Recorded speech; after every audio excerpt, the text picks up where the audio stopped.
Celebrating the baby boomer lifestyle. This is Boomer Life with Sterling Fox on AM 650. Welcome back to the program. We're talking about the latest innovations in hearing with our guest audiologist, Dr. Ted Venema from NextGen and Mainland Hearing Centers all over British Columbia. And Dr. Ted, just before we took the break, we were talking about hearing loss and types of hearing loss. And if we're going to talk for the rest of the show about innovations in hearing, one has to put the hearing loss together with the innovations in hearing, and how you make that connection is obviously with the hearing test. Yeah. You find out if you are indeed a person who has some hearing loss to deal with, and then you find out how to go about dealing with that. That's right. Well, let's take it in two steps. Let's talk about the hearing test. And friends, I have to tell you, at my guest's behest, in fact, he took me out to the parking lot and said, Sterling, if you don't get a hearing test by the next show, I have to send my people. That's right. You're going to have to deal with Nunzio. So I went and had a hearing test with Dr. Herman Lee. Dr. Lee runs the Mainland Hearing Center near Metrotown in the Crystal Mall on Kingsway. He's a very nice gentleman and very patient and incredibly professional. So I go over and I sit down with Dr. Lee for my hearing test. I'd never had one before. So this was, research, if nothing else. And, of course, I'm insanely curious about everything anyway. And when you start talking about your own self and your ability to hear, gosh, it's more than a passing curiosity all of a sudden, isn't it? Well, you find, how am I doing? I know. So the test took about 45 minutes. A good thorough test does. Yep, that's what they do. Yep. And so the first part of the test was a chat. Dr. Lee had his clipboard and taking notes and case history. Exactly, talking about my lifestyle and medical issues. Do I have any? You had noise exposure? Have all you of had that? middle ear infections as a child? Does it run in your family? Absolutely. And do you think you have hearing problems? Do you have one ear that's better than the other? By the way, if you always ask that question, because if somebody says, "Oh yeah, my right ear is that's an admission of hearing loss right away. Oh, is that right? Oh yeah, you always say, "Do you have one ear that's better than the other one?" Oh yeah, my left ear is better than. Okay, well now you've just told me. You've just told me that you think you have hearing loss. Right? Exactly. But it's also pretty typical of us, isn't it? I mean, we're left-handed or right-handed. Exactly. We sort of think in terms of a dominant ear or eye. And that really isn't so much the case. But yes, I get right where you're coming from. Okay. Yeah. So now the test, once the case discussion has taken place, he's a little better idea of who I am, what my family background is, and certainly in a series of very good focused questions was able to identify, in my case, there is no genetic predisposition to any kind of hearing loss in my family. Yeah, he's meant to the person, he was taking a case history because we are working in the medical area, just like optometry is. Of course. If you need a physician's referral, we're ethically bound to do that. Right. We don't fit people with hearing aids unless they are medically, able to do these kinds of things. If we find a pathology, we have to refer right away to a physician. To not do that is unethical. So he takes a very good case history. He sure did. To find out about what your particulars are.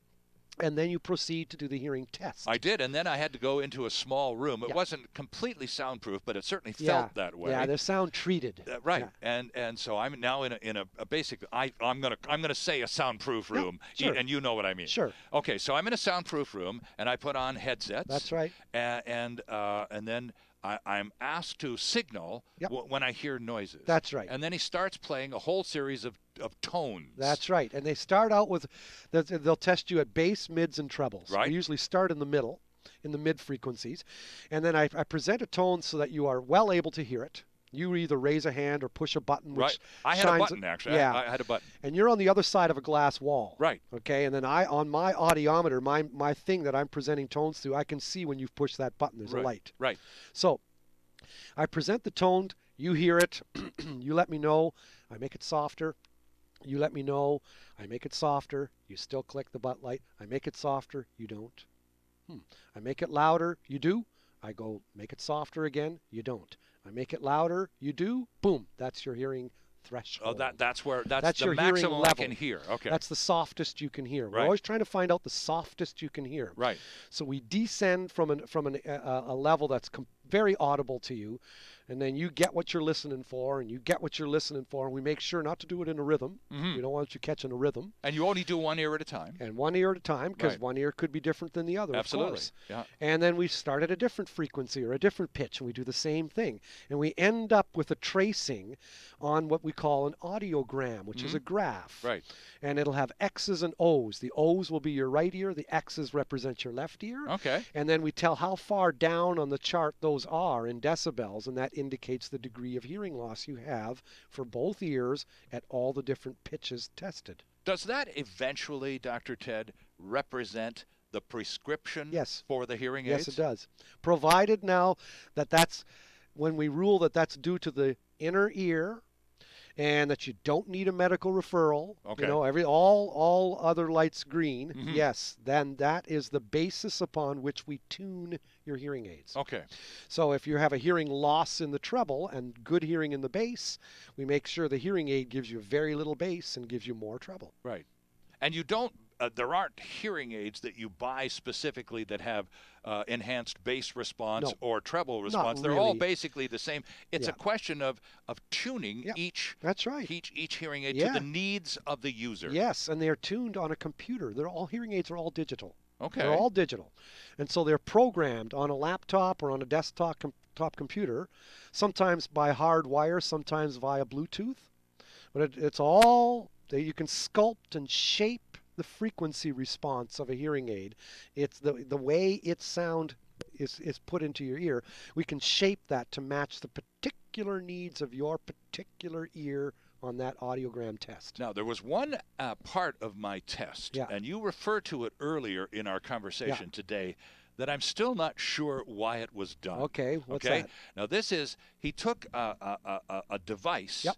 and rested it against, there's a bone. If you Yeah. you reach behind your ear, and you can do this, you can do it in the car even. There you If go. you reach behind your ear, there's a bone. Yeah. Okay, so the doctor, the audiologist, rests a device against that bone, not That's in your right. ear. Nope, It's on the against bone. the bone Yep. behind your ear. That's right, that's right. So what's that about? That's called bone conduction testing. Let's say you've tested under headphones and you're shown to have a hearing loss. Right. Okay.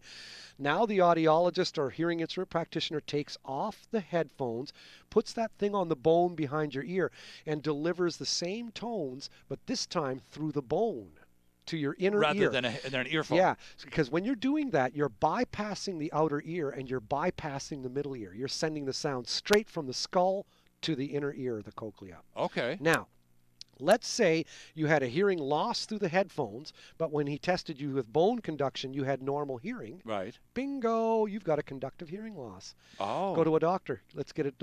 Because through the bone, when I avoid your outer ear and I avoid your middle ear and send the sound straight through the bone and you're hearing like a baby, Right. that means your inner ear is perfect. The Oh. hair cells are all healthy.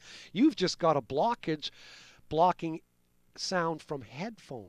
So you may. So see, sound from headphones has to go through your outer ear canal, Right. through your eardrum, through the little bones of your middle ear. So if you have a hearing loss through the headphone, but you don't through the bone, you have a conductive hearing loss. So that hearing test Yep. is going to produce an entirely different outcome. It could. Than someone who may need hearing aids. Yes, This one is going to get a reference to a physician Exactly. who's going to fix a blockage. Yes. And no hearing aid No may hearing ever aid. be necessary. No, that's right. And that's unfortunately is only 5% of hearing loss. Right. Most of the time, the headphones show a hearing loss for the right and left ears quite similarly. Okay. And then bone conduction with that thing on the bone behind your ear Right. will show exactly the same hearing loss. Okay. And Because that'll I say, heard, you know what? Even when I avoid the outer ear and avoid the middle ear, you still got exactly the same hearing loss. and that was the case with me. And 'cause that's so I could hear equally well. Yeah. So if you have any hearing loss through bone conduction, you know it's sensory neural. Okay. So then you know, that's how audiologists, we test the degree of hearing with headphones, and then we put the thing on the bone behind your ear to help us discern. Now we know the degree, how much. Now we want to know what kind, Right. what type. And so in my case, it was sensory Sensory neural. neural, but you didn't have much, as I recall. No, because Dr. Lee shared his results with you because Yeah. I asked him to. That's right. And so I was lucky, but now I know. Yep. And I again, Yep. I've waited a few years for this, but seriously, I'd never had a hearing test before in my whole life. Eye tests, I've been taking eye tests since I was 6. I don't know how many dozens, if not hundreds, of eye tests I've had. Yeah. Never until just a few months I know. ago did I ever have a hearing test. That's the How thing. dumb is that? Well, that's the thing about hearing loss. You can't see it. We believe what we see, and you can't see hearing loss. Right. And so hearing loss gets swept under the carpet almost every time. Teachers will think the kid just isn't listening. Yeah. You'll think that your aging mom or dad is now getting senile or getting Alzheimer's, and you know what? How about a hearing test? Maybe they're just not hearing you. Right, right. And we just sometimes, yeah, as you say, we just don't seem to walk in that direction and look and suspect it. We tend to mask it with other things. Our guest from NextGen and Mainland Hearing Centers, audiologist Dr. Ted Venema, with us on Boomer Life tonight, and we're back with more right after this. It's all about the baby boomer lifestyle. Boomer Life on AM 650.